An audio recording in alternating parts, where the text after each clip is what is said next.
একটা মেয়ে যদি চায় যে আমি আমার ইজ্জত ধরে রাখবো, কোনো ছেলের ক্ষমতা নাই সেই ইজ্জত নষ্ট করে। এটাই সত্য কথা। আমার স্ত্রী এই কথাটা খুব জোরালো ভাবে আমাকে বলে, আমি যখন রাস্তায় হাঁটবো, আমি যদি চাই তাহলে কোনো ছেলে আমার কাছে ঘেঁষতে পারবে না, আমি সুযোগ দিলে তখন ঘেঁষতে পারবে। একটা মেয়ে যদি চায় যে একটা ছেলে আমার সাথে ইটিস পিটিস করুক, সে ছেলে করবেই করবে। একটা মেয়ে যদি চায় যে একটা ছেলে আমার পর্যন্ত আসতে পারবে না, আমি আমার ব্যক্তিত্ব গায়রত বজায় রাখবো, আমি ডিস্টেন্স মেনটেন করবো, আমি কোনো সুযোগ দিব না, ছেলে সুযোগ পাবে না কখনো। এত সহজ না।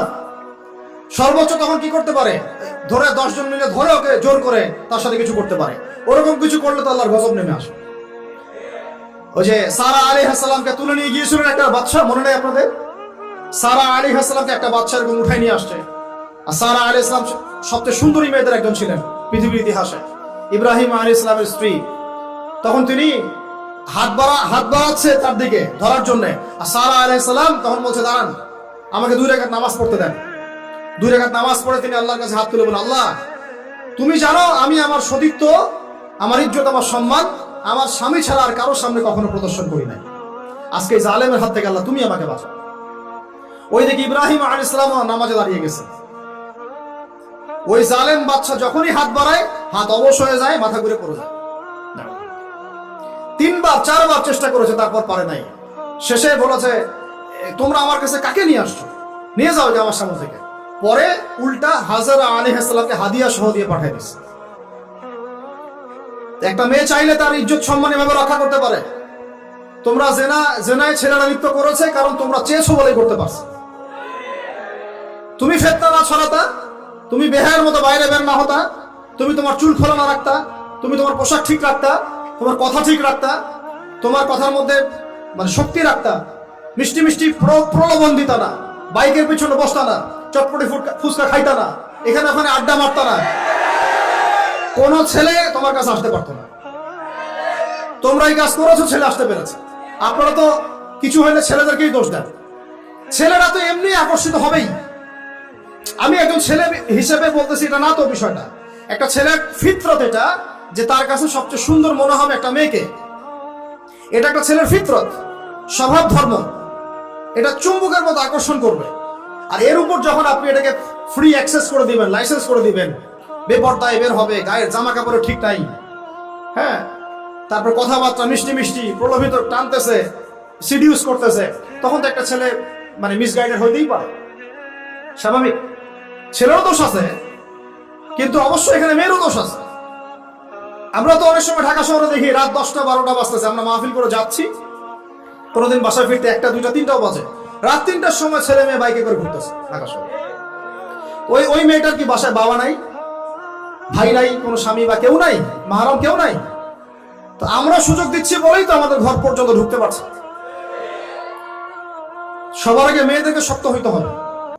আর মেয়ের বাবা যারা, আমি তো নিজেও মেয়ের বাবা, আমরা বাচ্চাদের সাথে সময় কাটাই আর ভাবি যা কি যে হবে ভবিষ্যতে আল্লাহ ভালো জানে। কিভাবে মেয়েকে মানুষ করব, কিভাবে সতীত্ব রক্ষা করবে আমাদের মেয়েরা। যা চলতেছে অনেক মাদ্রাসার মেয়ে পর্যন্ত নষ্ট হয়ে গেছে। আপনারা জানেন না তো, আমরা জানি কথা। মাদ্রাসায় পূর্ব বহু মেয়ে নষ্ট হয়ে গেছে। যতদিন পর্যন্ত এদের হাতে মোবাইল ফোন ছিল না, ইজ্জত ঠিক ছিল। মোবাইল ফোনটা যখনই ঢুকেছে, ইজ্জত নষ্ট হয়ে গেছে বহু মেয়ের। আমি এরকম জানি, বলতে চাচ্ছি না। যাই হোক, ওই জায়গায় আসেন, ওই ছেলেটা তখন 100 স্বর্ণ মুদ্রা অর্জন করেছে, কষ্ট করে আর্ন করেছে। যে আপনাদেরকে বলে যে নিজের পায়ে দাঁড়াও, তারপরে তোমার সাথে রাজি। সে অনেক কষ্ট করে 100 স্বর্ণ মুদ্রা অর্জন করে মেয়ের কাছে গিয়েছে। চাচাতো বোনকে বলেছে যে স্বর্ণ মুদ্রা নাও, এখন বলো তুমি রাজি না। সে মেয়ে বলছে হ্যাঁ ঠিক আছে। তো এখন দুজনের মধ্যে যা হওয়ার তাই হচ্ছে। অ্যাডাল্ট আপনারা সবাই বুঝেন। কিন্তু এখন মূল যে কাজটা, স্বামী স্ত্রীর যে মূল মিলন, এই মিলনটা করার জন্য সেই ছেলেটা বসছে। হাদিসের মধ্যে আসছে এভাবে, 2 পায়ের মাঝখানে বসে পড়ছে ছেলেটা, এখনই জাস্ট শুরু করবে। তখন ওই মেয়েটা বলে উঠছে যে হে আল্লাহর বান্দা, আল্লাহকে ভয় করো, আমি আমার সতীত্ব কখনো নষ্ট করি নাই, তুমি আল্লাহকে ভয় করো। এই কথাটা যখনই বলছে, তখন ওই ছেলের মনের মধ্যে এমন ভাবে একটা রিয়াকশন জন্ম নিয়েছে, আল্লাহর পক্ষ থেকে এমন একটা নূর আর হেদায়েত চলে আসছে, ওই অবস্থা থেকে ছেলেটা উঠে চলে গেছে এবং স্বর্ণমুদ্রাও দিয়ে দিয়েছে, যে স্বর্ণমুদ্রাও আমার দরকার নেই। এবার সেই গুহার মধ্যে বন্দী অবস্থায় আল্লাহর কাছে হাত তুলে দোয়া করতেছে, আল্লাহ তুমি যদি জানো ওই কাজটা আমি তোমার সন্তুষ্টির জন্য করেছিলাম, আজকে আমাকে এই সাক্ষাৎ এই মৌতের হাত থেকে বাঁচাও। সাথে সাথে এই পাথর সরে গেছে।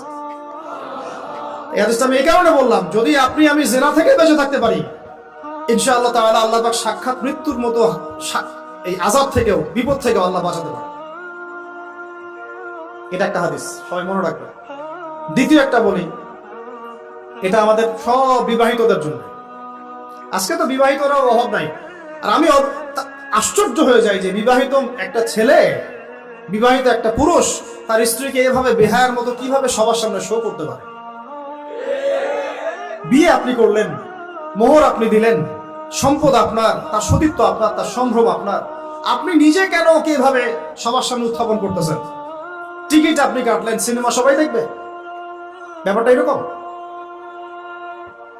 কি অবস্থা! আবার কোন কোন ঘরে দেখা যায় স্বামীরা কন্ট্রোল করতে চাচ্ছে, কিন্তু মেয়ে বা স্ত্রী কন্ট্রোলে থাকতে চায় না। স্বামীকে বলে তুমি বেশি হুজুর হয়ে গেছো, বেশি বেশি হুজুর হয়ে গেছো। এই যুগে এগুলো চলে, এটা আধুনিকতার মডার্ন যুগ। এই করতে করতে আমাদের সমাজে পরকীয়া ছড়ায় পড়ছে। এখন এই পরকীয়া বলতে কি হাদিসটা কথা মাথায় আসছে। আল্লাহর নবী সাল্লাল্লাহু আলাইহি ওয়াসাল্লামের একজন সাহাবী, মহিলা সাহাবী, কি সাহাবী বলেন? এরকম ঘটনা দুই একটা ঘটেছে, আমি একটা বলতেছি খালি। মদিনা মহিলা সাহাবী কোন একভাবে এরকম একটা অঘটন ঘটে গেছে। মানুষ তো হতে পারে, মানুষ তো পাপ করবে, তাই না? হতে পারে। এখন তিনি গর্ভবতী হয়ে গেছেন। নবী সাল্লাল্লাহু আলাইহি ওয়াসাল্লামের কাছে এসে বলছেন, ইয়া রাসূলুল্লাহ তাহহিরনি, আমাকে পবিত্র করেন, আমি অনেক বড় অন্যায় করে ফেলেছি। নবী সাল্লাল্লাহু আলাইহি ওয়াসাল্লাম মুখ ঘুরিয়ে নেন, মুখ ঘুরিয়ে নিয়ে বলেন যে বাসায় যাও, তওবা করো, আল্লাহ মাফ করে দিবেন। নবীজি শুনতে চাচ্ছেন না, কারণ শুনলে কোর্টে মামলা আসলে তো বিচার করতে হবে। তিনি বলছেন যে বাসায় যাও, বাসায় যা আল্লাহর কাছে ইস্তেগফার করো, আল্লাহ মাফ করে দিবেন। আবার এদিক দিয়ে ঘুরে আস, ইয়া রাসূলুল্লাহ আমাকে পবিত্র করেন, আমি অন্যায় করে ফেলেছি। এভাবে কয়েক দফা পরে নবীজি বলছেন, তুমি কি অন্যায় করেছো? এমন কোন কাজ কি তুমি করেছো? সুরমা দানিতে সুরমা নেয়ার সময় আমরা যেভাবে নেই, এরকম কোন কাজ কি তুমি করেছো? মানে উনি শব্দটা উচ্চারণ করলেন না মুখ দিয়ে, একটা এক্সাম্পল মিসাল দিয়ে বুঝালেন, তুমি কি এরকম কোনো কাজ করেছো? অ্যাডাল্ট্রি কোনো কাজ করেছো?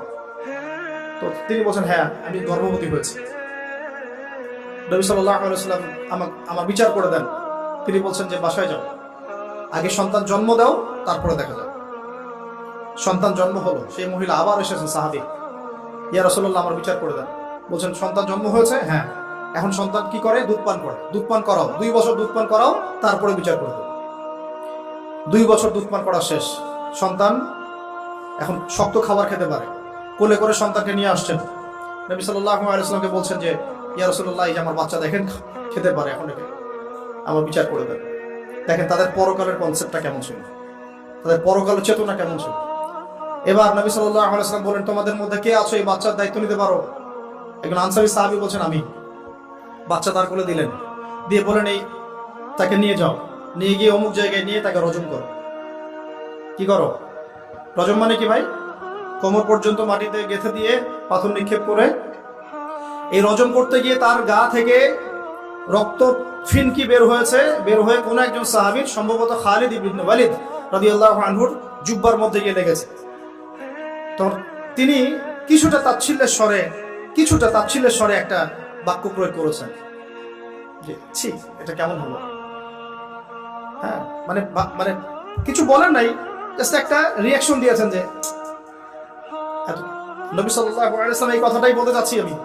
তিনি বলেছেন, হে তুমি তাকে এভাবে করো না, আন্ডারএস্টিমেট করো না। এই নারী এই অপরাধ করার পরে যে পরিমাণ ইস্তেগফার করেছে, আল্লাহর কাছে তওবা করেছে, তার একার তওবা যদি মদিনাবাসীর মধ্যে ভাগ করে দেওয়া হয় তাও কম হবে।